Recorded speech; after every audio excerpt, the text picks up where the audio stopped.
Sir సంతకం పెట్టి ఉత్తర్వులు ఇచ్చిర్రు. కాంగ్రెస్ ఎమ్మెల్యే వీరేశం సతీమణి పుష్ప వీడియో వైరల్. సో, నిన్న ఎవరైతే కాంగ్రెస్ ఎమ్మెల్యే ఆహ్, వేముల వీరేశం ఉన్నాడో వాళ్ళ భార్య ఒక వీడియో రిలీజ్ చేసిందట. సో, వీడియో రిలీజ్ చేసి మరి ఏంది అని చెప్పి మొత్తం కూడా ఒక వివరణ ఇచ్చిందట చూడండి.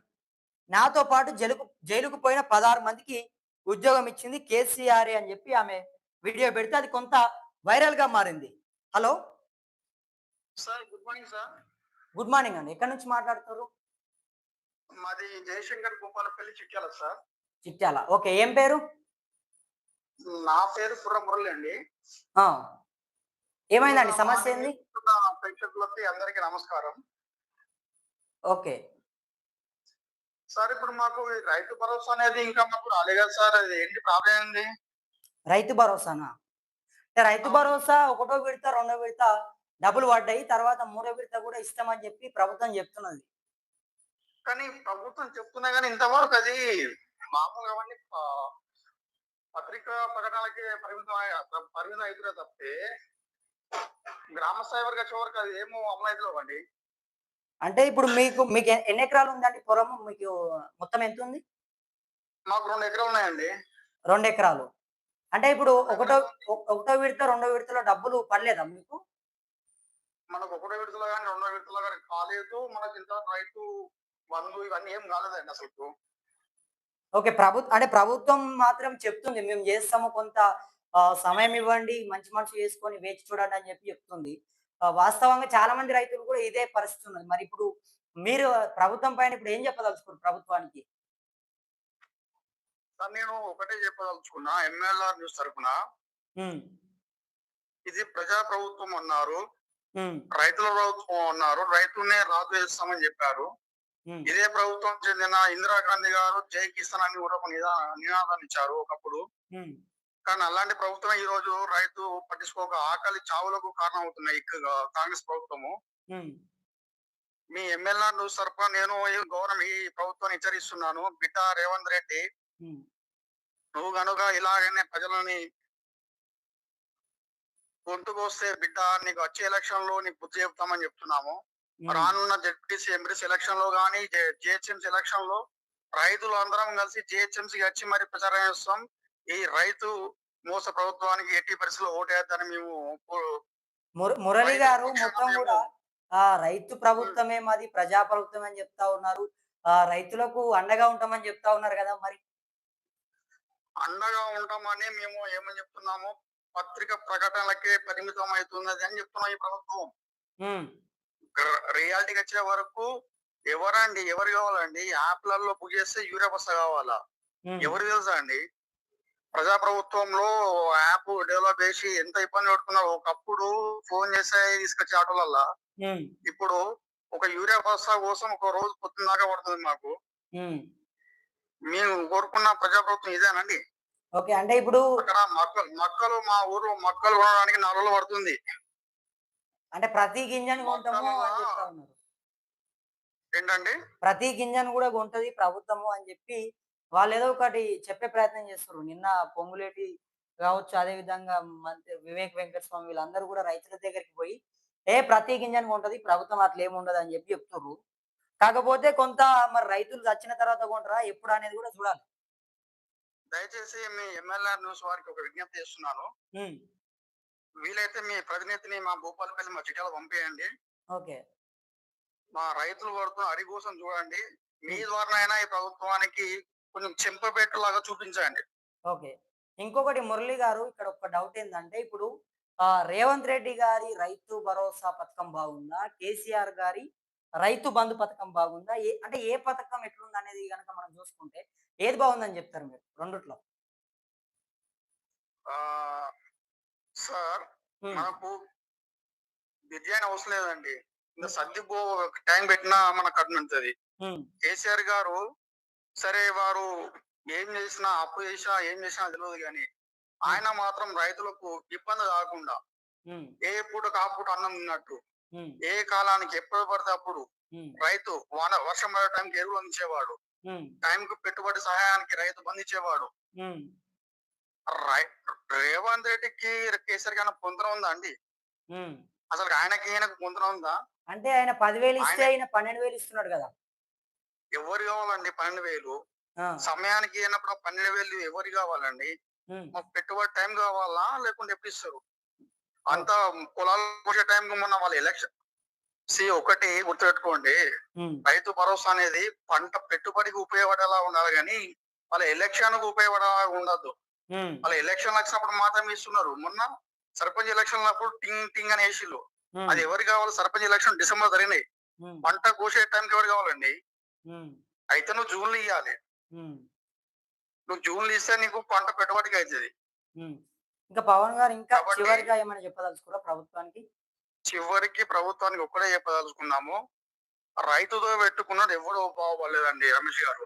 హ్మ్. రైతుతో పెట్టుకున్నోడు మట్టిలో కలిసిపోయిల్లు. హ్మ్. ఇవి పెద్ద పెద్ద వాళ్ళే. ఆఫ్టర్ ఈ రేవంత్ రెడ్డి పెద్ద లెక్క కాదు. హ్మ్. కాబట్టి రేవంత్ రెడ్డి గారికి ఒకటి హెచ్చరిస్తున్నాను. ఇంకొకటి విజ్ఞప్తి కూడా చేస్తున్నాను. హ్మ్. సార్ ఒకటే రేవంత్ రెడ్డి గారు ఎమ్మెల్యే తరఫున చెప్తున్నాను. హ్మ్. రేవంత్ రెడ్డి గారు ఇప్పటికైనా, హ్మ్. ఇప్పటికైనా ఇన్ని రోజులు మీరు ఎలా చేశారు ఇబ్బంది పెట్టారు. ఇప్పటికైనా రైతులకి ఆల్రెడీ టైం దగ్గర పడ్డది. జూన్ మళ్ళీ గింజలు పెట్టే సమయం దగ్గర పడ్డది. ఆసన్నమైంది కాబట్టి టైంకు కల్తీ లేని విత్తనాలను సరఫరా చేయాలి ఒకటి. హ్మ్. 2 ఎరువులు గాని, యూరియా బస్తాలు గాని ఎలాంటి ఇబ్బంది లేకుండా, యాపులు లేకుండా మీరు కేంద్ర ప్రభుత్వాన్ని ఒప్పిస్తారో ఏం చేస్తారో సమయానికి అందించేలా చేయాలి. హ్మ్. మూడవది మద్దతు ధర గాని, హ్మ్. కల్లాల్లో ఉన్న వాటిని కొనేలా ఇప్పుడు చూడండి మక్కలు ఇంకా కొనలేరండి. హ్మ్. మొత్తం మొలకొస్తున్నాయి వర్షం తడిసి. మరి ఈ ప్రతి గింజ కొంటామని జెప్పి ఎందుకు మాట్లాడుతా ఉన్నారు? అంటే రియాలిటీగా ఏం లేదా? కొనలేరా లోపల గ్రౌండ్‌లో? రియాలిటీగా మీకు అదే చెప్తున్నా అండి. మీ ఎమ్మెల్యే ప్రతినిధి పంపించండి. హ్మ్. ఇప్పుడే. హ్మ్. కిలోమీటర్ లైన్ ఉందండి. గోదాములలో ఫుల్ అయిపోయినాయి. హ్మ్. ఎవరు కొంటున్నారండి? హ్మ్. ఏసీ రూమ్‌లలో కూర్చొని మాట్లాడితే హైదరాబాద్‌లో కూర్చుంటే అయిపోతదా? చిట్యాలకు రండి. చిట్యాల కాదు. యావత్ అంతెందుకు కొడంగల్‌కెళ్దాం. రేవంత్ రెడ్డి ముఖ్యమంత్రి రేవంత్ రెడ్డి గారి హ్మ్. నియోజకవర్గమైన హ్మ్. కొడంగల్‌కెళ్దాం. హ్మ్. కొడంగల్ కూడా ఇంతవరకు కొనలేదండి. హ్మ్. అదే ప్రశ్నిస్తున్నారు కదా టీఆర్ఎసోళ్ళు. దమ్ముంటే మీరు ఒక గింజ కొనండి. కొడంగల్‌లో అయినా పూర్తి 100% కొన్నట్టు చూపించండి. మీరు రాజీనామా చేస్తామని అందుకే టీఆర్ఎస్ వాళ్ళు అంటున్నారు కదా! ఓకే. అంటే గ్రౌండ్‌లో రేవంత్ రెడ్డి చెప్పేదానికి, రైతులకు ఏమాత్రం గూడా అసలు లేదా తేడా? అంటే కొంటున్నాం ఒక్కటే అవన్నీ సార్. వట్టి మాటలే అనుకోవచ్చా? రేవంత్ రెడ్డి చెప్పే ముచ్చటకు గ్రౌండ్ రియాలిటీకి ఎట్లా ఉన్నదంటే, నక్కకు నాగలోకానికి ఉన్నంత తేడా ఉంది సార్. హ్మ్. కాబట్టి ఇప్పటికైనా ఆ హ్మ్. మంత్రులు కూడా నిద్రపోతున్నారండి నాకర్థం కాదు. అసలు వ్యవసాయ శాఖ మంత్రి రాష్ట్రానికి ఉన్నాడండి నాకర్థం కాదు. తుమ్మల నాగేశ్వరరావు ఏం చేస్తున్నాడంటే ఆయన ఖమ్మంకి ఆయన ఎమ్మెల్యేనా? హ్మ్. అసలు ఆయన ఏ రోజైనా రైతుల పక్షాన మాట్లాడిండా? హ్మ్. అసలు ఏ రోజైనా వడ్లు తడిస్తే ముందుకొచ్చి మాట్లాడిండా? రైతుకు ధైర్యం ఇచ్చిండా? హ్మ్. ఆ! అనవసరంగా ఫ్యూచర్ సిటీ, ఆ సిటీ, ఈ సిటీ అంటారు. ఏది మా రియల్ ఎస్టేట్ వెంచర్ తీసుకోవడానికి వీళ్ళు గవర్నమెంట్ ఏర్పాటు చేసుకున్నారా? హ్మ్. అసలు వీళ్ళ సోయి ఉన్నదా? ఆ పొంగులేటున్నాడు. ఆ ఒక ఇల్లు కట్టాడు, ఏం కట్టాడు. హ్మ్. ఆయనే రాఘవ కన్స్ట్రక్షన్స్ అని ఆయనే కట్టుకుంటాడు. రేవంత్ రెడ్డి ఉన్నాడు. ఎరువుల బ్రదర్స్ తీసుకుంటాడు. హ్మ్. పొంగిరెడ్డి ఉన్నాడు. మన కుమారెడ్డి బ్రదర్స్ ఉన్నారు. వాళ్ళు నల్గొండకే పరిమితం అవుతారండి. వాళ్ళు మంత్రులు. ఓకే. అంటే ఇప్పుడు మా మొత్తం వరంగల్ జిల్లా పొంగులేటి మంత్రులు ఉన్నారు. శ్రీనివాస్ రెడ్డి ఆ! ఆ! మా వరంగల్ జిల్లా మంత్రి ఇద్దరున్నారండి. ఆ! ఒకరు సీతక్క గారున్నారు. ఆ! సీతక్క గారు అంటే మాకు చాలా గౌరవం. మా ఆదివాసీ బిడ్డ, మా హ్మ్. బీసీ బిడ్డ, మా హ్మ్. కొండ సురేఖ కూడా బీసీ బిడ్డే. హ్మ్. కానీ వీళ్ళు ఏం చేస్తారండి? భజన చేయడానికి ఉన్నారు రేవంత్ రెడ్డికి. మా హ్మ్. వరంగల్‌కి ఎంజీఎం అనే ఒక హాస్పిటల్ ఉందండి. హ్మ్. కేసీఆర్ గారు 24 ఫ్లోర్‌లతోని 24 అంతస్తులతోని ఒక మల్టీ స్పెషాలిస్ట్ హాస్పిటల్ 90% కట్టిండు ఆయన హయాంలోనే.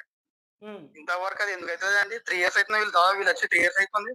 హ్మ్. అది ఎప్పుడు కంప్లీట్ చేస్తారండి? మా వరంగల్ మంత్రులు సోయి లేదా? హ్మ్. గల్లాబట్టి అడగాలండి. ఇద్దరు మహిళా మంత్రులు మా వరంగల్ అంటే రాణి రుద్రమదేవి పరిపాలించిన గడ్డ మాది. మాది ఓరుగల్లు. అంటే మరెందుకు ఆ రేవంత్ రాణి రెడ్డి రుద్ర ఎందుకు నిర్లక్ష్యం చేస్తుండు? కొడంగల్ నిర్లక్ష్యం కాదండి. కొడంగల్‌నేమన్నా అంటే కొడంగల్‌లో ఏమన్నా వరంగల్‌కి వెళ్ళాల్సినటువంటి నిధులు కొడంగల్‌కేమన్నా వెళ్తా ఉన్నాయనుకోవచ్చా? అసలు మీకేమైనా డౌట్ ఉందా? అంటే ఇప్పుడు అసలు మీకేమైనా డౌట్ ఉందా అండి? చాలా అంటే మందేమో రాష్ట్రంలో రేవంత్ రెడ్డి అంటాడు కదా! తెలంగాణ నుంచి రూపాయి పోతే మాకు కాటాన వస్తుంది అంటున్నాడు కదా! హ్మ్. అదే తెలంగాణ కూడా ఓన్లీ ఒక నీకు కొడంగల్ నుంచెల్లే నీకు రూపాయి తీసుకోపోతావా? మిగతా మాయి లేవా నియోజకవర్గాలు? ఓకే. అంటే రేవంత్ రెడ్డి నియోజకవర్గం బాగుండాలి. ఆ పొంగులేటి అనే పాలేరు అనేది బాగుండాలి. హ్మ్. అంతే మాత్రాన మా వరంగల్ ఉండొద్దా? హ్మ్. మా వరంగల్ ఏం పాపం చేసిందండి? Warangal second capital city of Telangana. హ్మ్. మాది ఉమ్మడి రాష్ట్రంలోనే రెండో రాజధాని అండి. ఓకే. కానీ తెలంగాణకి వచ్చినాక అన్యాయం జరుగుతుంది మా వరంగల్‌కి.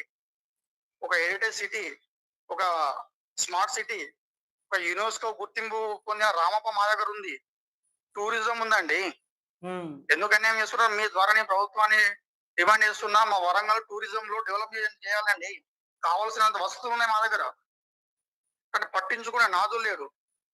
అంటే ముగ్గురు మంత్రులున్నా గూడా ఇదే పరిస్థితి అని జెప్పి ఇప్పటికే చాలా మంది వరంగల్‌కి సంబంధించి ఇదే జెప్తా ఉన్నారు. కాకపోతే మరి వీళ్ళెందుకు మాట్లాడట్లేదు అర్థం గావట్లేదు. మంత్రులకు సంబంధించి గూడా. ఈ మంత్రులనేటోళ్ళు కీలుబొమ్మలండి. హ్మ్. టీఆర్ఎస్ ప్రభుత్వంలో గూడా మాకు ఇద్దరు మంత్రులున్నారు. హ్మ్. ఒకరు సత్యవతి రాథోడ్ గారున్నారు. ఇంకోటి ఎర్రబెల్లి దయాకర్ రావు గారున్నారు. అప్పుడెట్లుండే వాళ్ళు మురళి గారు మరి టీఆర్ఎస్ ఉన్నప్పుడు ఏమైనా జేసిర్రనుకోవచ్చా? వచ్చిందా? టీఆర్ఎస్ ఉన్నప్పుడు ఓకే. ఆ! నేను చెప్తున్నా గదండీ! మాకొక మల్టీ స్పెషలిస్ట్ హాస్పిటల్ ఓపెన్ అయిందండి. 24 అంతస్తులతోని. హ్మ్. ఫస్ట్ టైమ్ తెలంగాణలో ఎక్కడ లేదు. హ్మ్. ఒక ఔటర్ రింగ్ రోడ్ ఏర్పాటు చేశారు. ఒక భద్రకాళి బండ్ ఏర్పాటు చేశారు. హ్మ్. మా వరంగల్‌ని ఒక టూరిజం హబ్‌గా తీర్చిదిద్దారు. ఒక మేడారం జాతర గాని, ఒక భోగత జలపాతం గాని, ఒక ఓకే. రామప్ప గాని, ఒక లక్నవరం గాని, హ్మ్. ఇవన్నీ వాళ్ళు పట్టించుకుంటలేరు. ఎందుకంటే వీళ్ళు ఆల్రెడీ డెవలప్‌డ్. ఇప్పుడు ఎంజీఎం హాస్పిటల్‌ని గనక వాళ్ళు పూర్తి చేస్తే, ఆ క్రెడిట్ ఎవరికి పోతదండి? కేసీఆర్ గారికి పోతదనే గదా! వీళ్ళు దాన్ని పట్టించుకుంటలేరు. ఓకే. ఆ! కాబట్టి మన టాపిక్ అనేది చాలా డైవర్ట్ అయింది మా బాధలో. ఆ హ్మ్. టాపిక్ ఏంటిదంటే రైతు భరోసా. హ్మ్. ఇప్పటికైనా చెప్తున్నాం. రేవంత్ రెడ్డి గారు మీ ఛానల్ ద్వారా మీరు ఫస్ట్ ఆఫ్ ఆల్ మీకు రమేష్ గారికి చాలా ధన్యవాదాలు. హ్మ్. మీ ఛానల్ నేను ఫస్ట్ నుంచే follow అయితున్నా.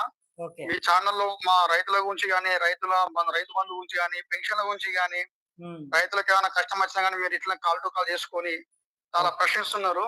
Okay. First of all మేము మా తెలంగాణ ప్రజానీకం తరపున ఓకే. మీ ఎంఎల్ఆర్ న్యూస్‌కి గాని, మీకు గాని ప్రత్యేక ధన్యవాదాలు తెలుపుతున్నాము. మీరు ఓకే. ఇలానే మా రైతుల పక్షాన కొట్లాడండి. మీకు మేము సపోర్ట్‌గా ఉంటాము. మీరు మాకు ఇలాగే సపోర్ట్‌గా ఉండాలి.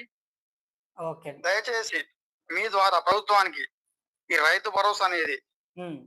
గల్లబట్టి అడగండి. ఓకే. మీరు ప్రశ్నించే గొంతుకలాగా ఓకే. మీరు హ్మ్. మీకు రాజ్యాంగం కల్పించిన హక్కే మీకు ప్రశ్నించడం. ఓకే. తప్పకుండా మాట్లాడదాం మురళి గారు. ధన్యవాదాలు మీకు గూడా. Thank you sir. Thank you. Right. ఇది రైతులు చెప్తున్నటువంటి మాట మురళి అని జెప్పి ఆయన భూపాలపల్లి జిల్లా నుంచి ఫోను జేశారు.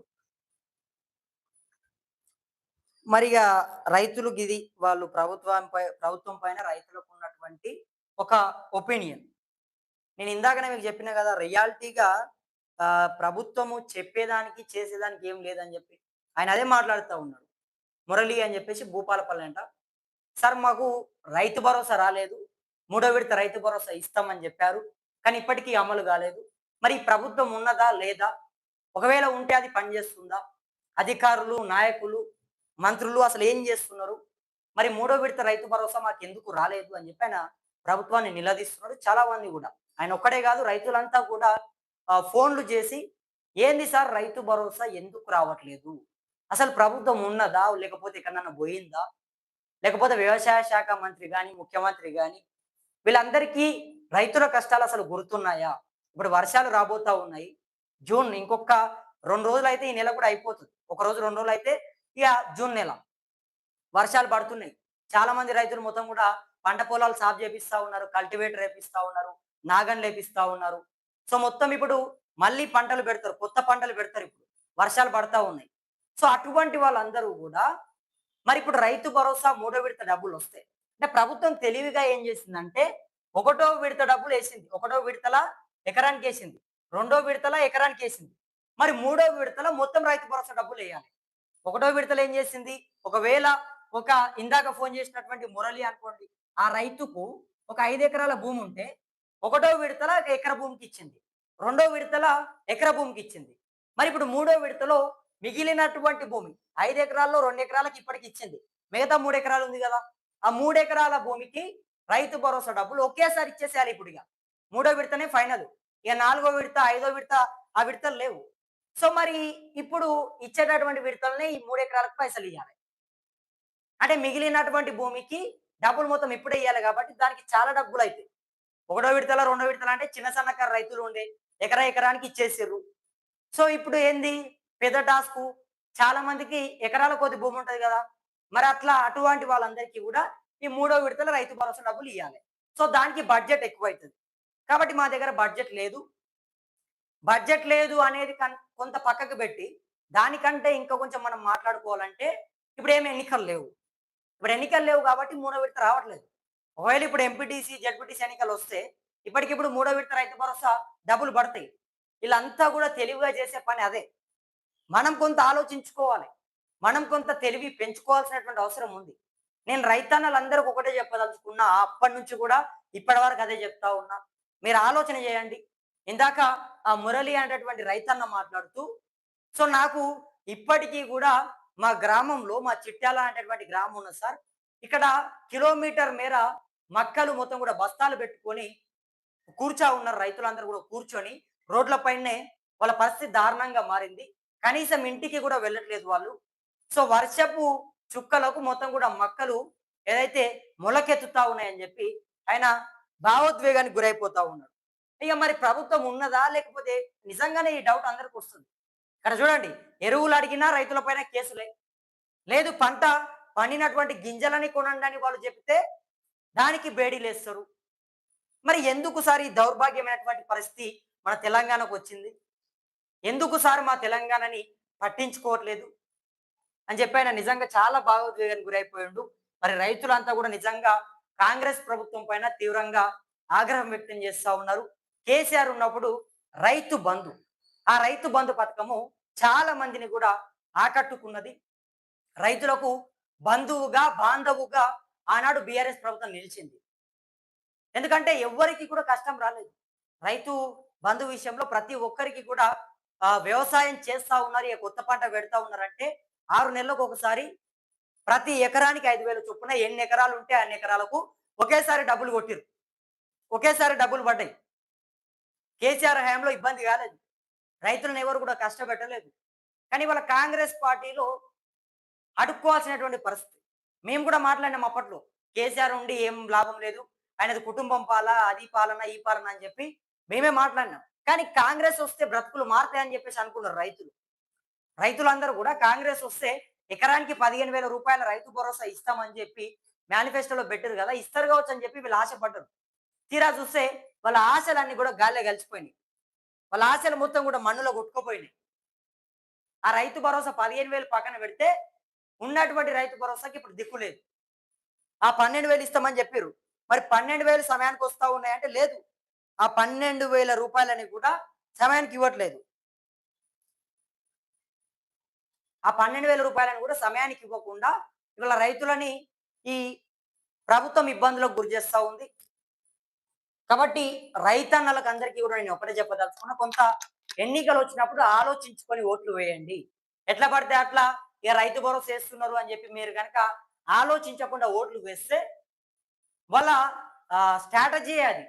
ఎన్నికలు వస్తున్నాయంటే రైతు భరోసా ఇస్తారు, లేకపోతే రుణమాఫీ చేస్తారు, లేకపోతే ఇంకో పథకాన్ని విడుదల చేస్తారు. ఎన్నికలు వస్తూ ఉంటే మనకి ఇట్లా రుచి చూపెడతారు. సో దాన్ని గమనించాలి మనం. అది నిజంగా అండగా ఉండేది కాదు. అది ఎన్నికల బంధు, రైతు బంధు కాదనేది గుర్తుపెట్టుకోండి.